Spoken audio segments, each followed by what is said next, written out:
Hi and good morning, it's Jim from the maverickstar Observatory. We've got a few things coming up, but as always guys, I just want to say a quick thanks at the beginning of the video just to show a little bit of appreciation to, a few people, our patrons. A few other people like Sue in San Francisco, Doug, Bob, Kathy, Jen.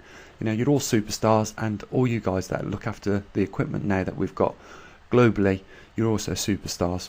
But guys, I will say this just briefly.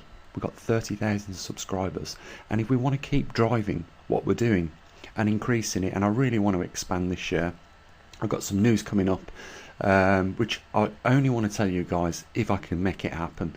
But you'll love it, and there's a real opportunity to go nationwide with something in our country. But for the first year, just concentrating on covering a small part of it. So and there's no reason why we can't go international. But importantly, we need funding for this observatory to keep it going. And you know why we need it? Because none of these other mainstream organisations are telling the truth. In fact, they are peddling more lies now than ever. Can you believe it? You would think, with all the information just related to CO2, that they would put it down and stop bashing on about it, stop interfering with manufacturing companies and charging them, CO2 taxes, which inevitably is a stealth tax, and it comes back on us. They need to stop. Somebody needs to challenge these people in a court and have this argument out once and for all. Is CO2 and global warming man-made? We've seen the charts. If you've been following the work we do on this channel and on our website, you know the truth. CO2 rises when temperature rises, and we are at, coincidentally, or should I say not coincidentally, we are in a cycle that has been going on for many hundreds of thousands of years, millions of years, and we're at the peak of that cycle at the moment, and naturally CO2 would be high. And the reason why it's higher than it has been in the last 400,000 years is simply because, I say a lot, don't I guys? It's simply because, we have enjoyed for the last 12,000 years slightly warmer temperature on the planet. But you can't blame that on industrial revolution, because the industrial revolution, if you know, started at 1760, not 12,000 years ago. So, let's get on with it anyhow. There's a few things to talk about. First of all, I can confirm that our new magnetometer has arrived in Arizona. It's been set up and it's in its first week of test. We'll get the data back. We'll add the entry to the website so you can view what data has been collected on that one. We have had one of our magnetometers, if you like, go a bit stale. The data hasn't come in at all this year, and we never had none, I believe, in November or December. So, at the end of the month, I'm going to get another one out there for someone that is willing to have one of these in Southern California for us.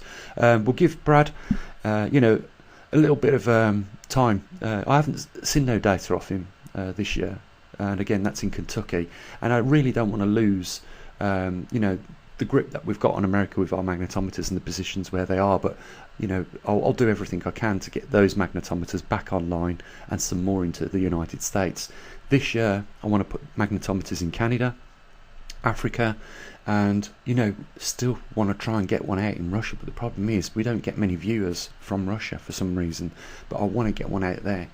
So just looking at the temperature across the northern hemisphere and the southern hemisphere, I know we're in February, and that favours a tilt away from the sun, puts us in the winter, but look how far south it is towards the equator. Look at those sub-zero temperatures over the United States right now.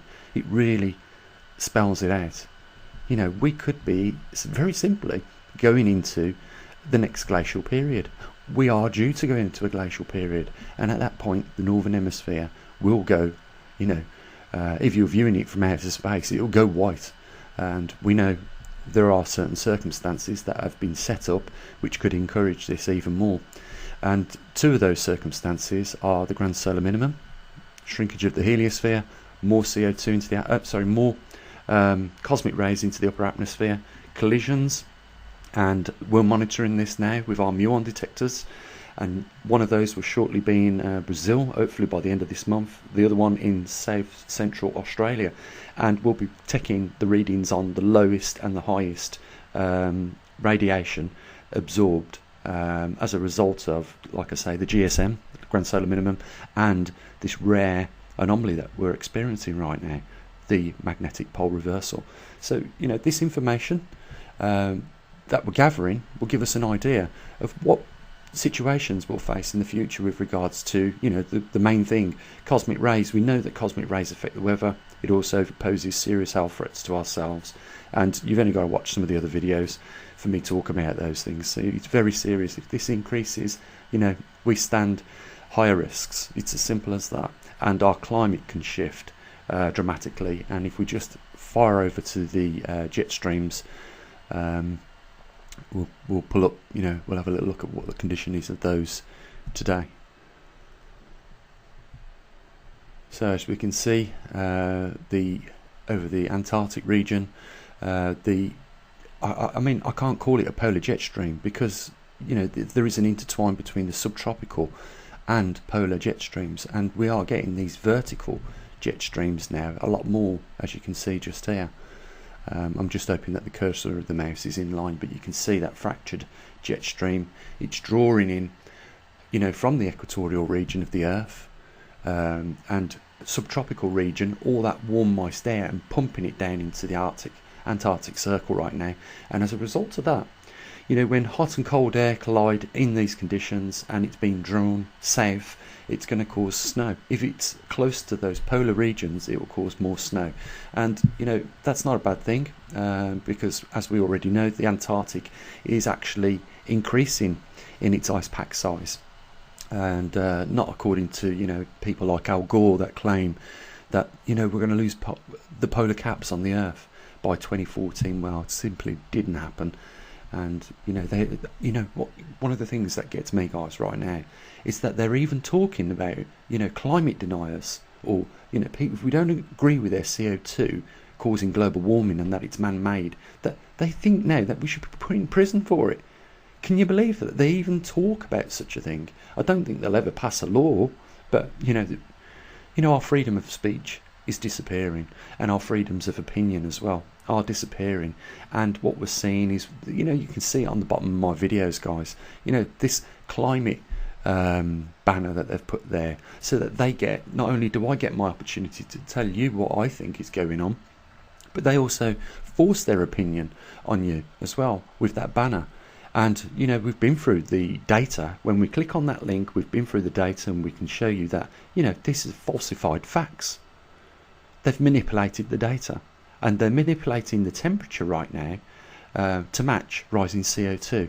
But they're going to come unstuck. First of all, because what they've done isn't accurate, and secondly, when the temperatures do continue dropping on this Earth, as we've seen in the past 400,000 years of cycles of glacial and interglacial periods, we will see the carbon dioxide drop as well. Because when the temperatures of the Earth cool, the seas and the oceans simply hold more carbon dioxide. If the oceans warm a little bit, they start to release a little bit, and if we have a prolonged period like we have 12,000 years, it's going to keep, you know, producing CO2 into the atmosphere. And our oceans and our land are probably the biggest input on the carbon cycle that we have. And, you know, it's, you know, you just sometimes you go on and on and on about it. Sometimes you don't get through to people, and you certainly don't get through to these people that are waxing their pockets rich off of this. And the point is, you know, is that climate drives CO2 and not the other way around. If the climate goes up in temperature, then CO2 will. If it goes down, CO2 will be absorbed. And 800 gigatons of carbon is released every year from the oceans alone. And compared to what the human beings are putting into the atmosphere, 40 gigatons at the most, that's neither here or there. We could put 80 gigatons into the atmosphere and still not affect anything. You know, I wouldn't mind seeing, you know, when I do these CO2 tests with the detector, I wouldn't mind seeing 800 parts per million, because in my living room it's more than that. In any case, in your living room right now, or wherever you are, it's probably more than that, more than 800 parts per million. So, you know, the only thing we are going to do is improve the health of the planet if we increase CO2 at this point in time.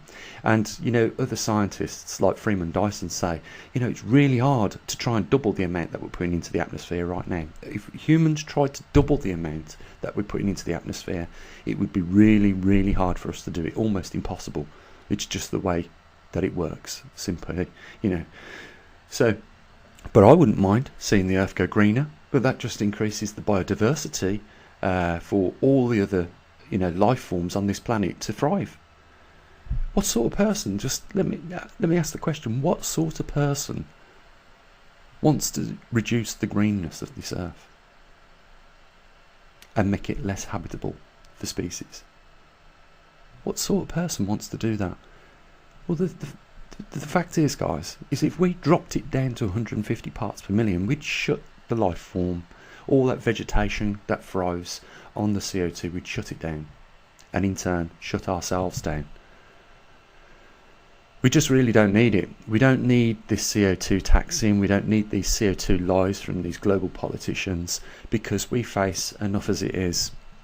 And, you know, the organisations, I just can't believe them. I don't want to call them out, but, you know, I have done in the past, but I don't want to keep calling them out. But, you know, as well as I know what they're up to, they're asking other departments now to marry up the data so that, you know, they can present globally one format of data with regards to CO2 and the effects.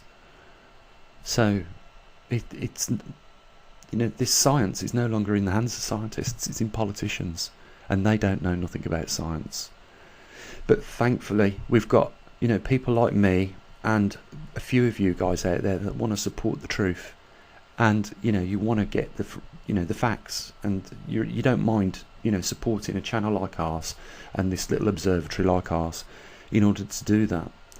And that's why I want to drive it this year. I want to get more magnetometers out there, get more muon detectors, and, you know, more CO2 detectors and other sensors. I want to get them out there so that, you know, we can drive this home to them ignorant, foolish people that are only concerned with one thing, and that is waxing the pockets rich, like I say. So, you know, I'm going to just mention it quickly, guys. There's a link down there if you want to help us do what we're doing already.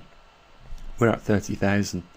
You know, we can increase the numbers, and in doing so we can increase perhaps, you know, the little bit of money we raise, and in doing so we can increase the amount of coverage we've got with detectors all around this world. And we may be small now, but the very first computer rolled out of someone's shed in the back garden, and, you know, with a little bit of funding, look where the computers are today. You know, we could be the maverickstar Observatory, one of the leading scientific observatories with regards to the geomagnetics that are taking place today. You know, other solar activity with relationship to cosmic rays, and a lot of other things. Maybe CO2. Maybe we are the ones in the future that set the record straight on CO2. You never know, guys. It's possible, but it needs to be funded. And the links are there. And I'll say what I usually do. You know, have an amazing day, guys. I'll be back in the week, and I'll say what I usually do. Bye for now.